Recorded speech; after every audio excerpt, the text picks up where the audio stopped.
नमस्कार, मैं हूं सूर्या त्रिपाठी और आप देख रहे हैं मुझे इस वक्त डिजिटल मीडिया के प्लेटफॉर्म पर। बिहार के सुशासन बाबू यानी कि नीतीश कुमार को कांग्रेस ने एक बड़ा झटका दे दिया है।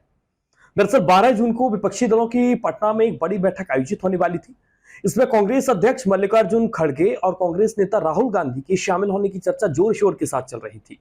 लेकिन इस बीच कांग्रेस ने ऑफिशियल तौर पर अभी साफ कर दिया है कि ये दोनों ही नेता यानी कि मल्लिकार्जुन खड़गे और राहुल गांधी अब इस बैठक में शामिल नहीं होंगे।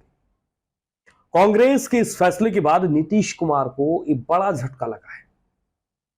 दरअसल कर्नाटक चुनाव के नतीजों से पहले नीतीश कुमार विपक्ष की बैटिंग फ्रंट फुट पर आकर कर रहे थे। तमाम विपक्षी नेताओं से उनकी मुलाकात हो रही थी और विपक्षी एकजुटता को साधने की कोशिश में सबसे बड़ा नाम नीतीश कुमार का सामने आ रहा था।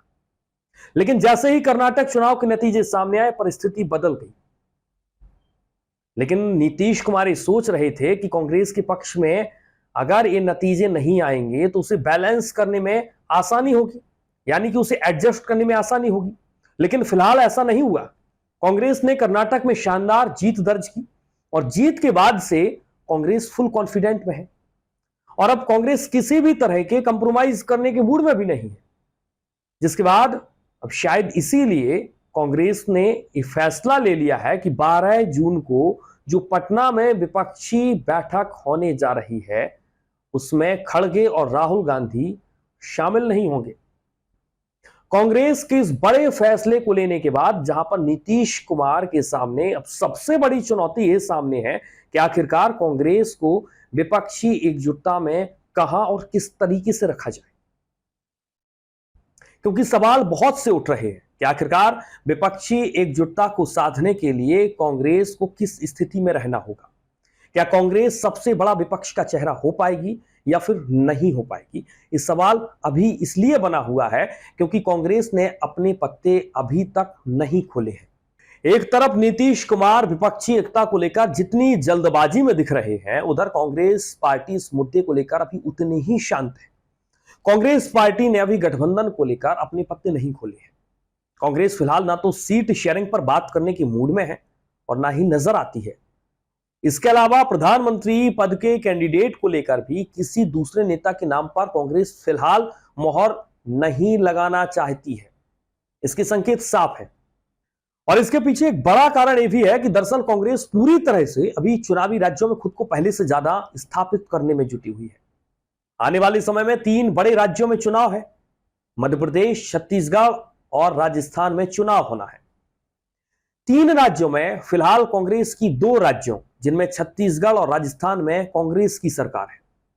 तो उधर मध्य प्रदेश में भी कांग्रेस सरकार बनाने में पूरी एड़ी चोटी का जोर लगा रही है। और अगर इन सभी राज्यों को कांग्रेस के पाले में यहां पर हम देखते हैं, यानी कि अगर ये सभी राज्य कांग्रेस के पाले में आ जाते हैं तो सभी विपक्षी दलों को बैलेंस करने में कांग्रेस की महत्वपूर्ण भूमिका होगी।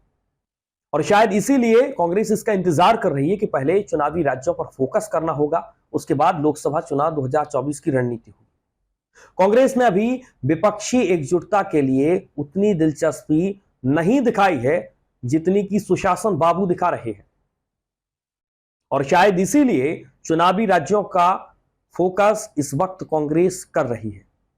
मध्य प्रदेश, छत्तीसगढ़ और राजस्थान, इन 3 राज्यों पर कांग्रेस जिस तरीके से मेहनत करने में जुट रही है उससे साफ तौर पर यह लग रहा है कि आने वाले समय में कांग्रेस पूरी तरह से चुनावी राज्यों के अलावा और कोई दूसरी बात करना नहीं चाह रही है।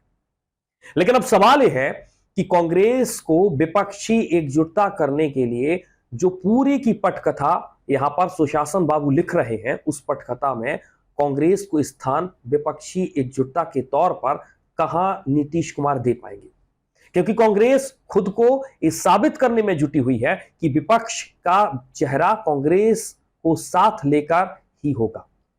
लेकिन नीतीश कुमार एक अलग राह में है और उनकी राह यह है कि मैं और हम के साथ नहीं, बल्कि इस बार तमाम सभी पार्टियों को साथ लेकर विपक्षी एकजुटता दिखानी होगी, तभी 2024 का रण पार हम कर पाएंगे।